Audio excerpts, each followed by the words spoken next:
आमच्याकडे काहीच नाही, गुरुदेव करून घेतात आमचे. बर मग मग माझंही तेच आहे.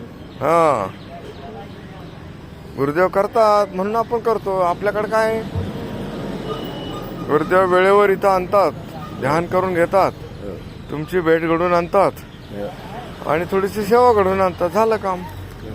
दुसरं काय करायचं आपल्याला, आहे का नाही? माणिक भाऊ ठाकरे, माणिक भाऊ ठाकरे, आम्ही आलो अहिल्यानगर, अहमदनगर. ज्ञानेश्वर माऊलीचं जिथं ज्ञानेश्वरी लिहिले तो नेवासा.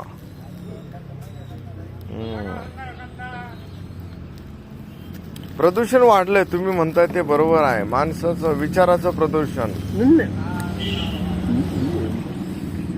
धर्म स्पष्ट सांगून राहिला. आरसा, आरशात जसं आपण पाहतो तसा स्पष्ट बोलून राहिला.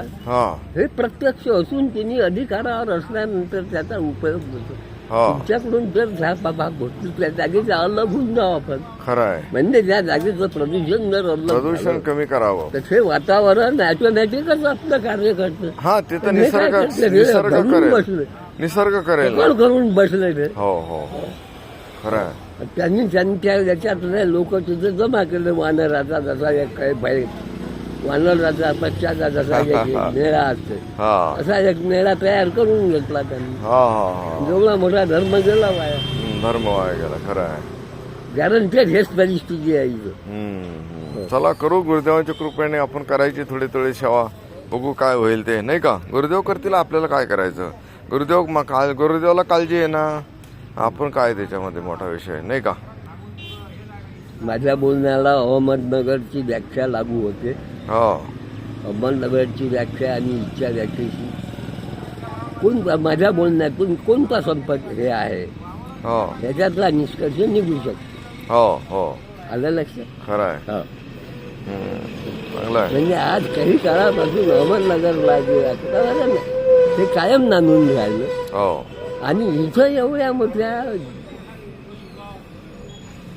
परिस्थितीमध्ये सध्याच्या काळामध्ये अशा तऱ्हेच्या अवतारानं आपलं कार्य पूर्ण करून त्याच्यात कोणतीही हे नाही, कोणतीही कमतरता नसल्यानंतर पूर्ण अवतार आहे. लोकांनी त्याच्यावर आपला अधिकार प्रस्थापित करून धर्म करा. चला, होईल होईल, कधी ना कधी होईल. चला, जय गुरु. जय गुरु.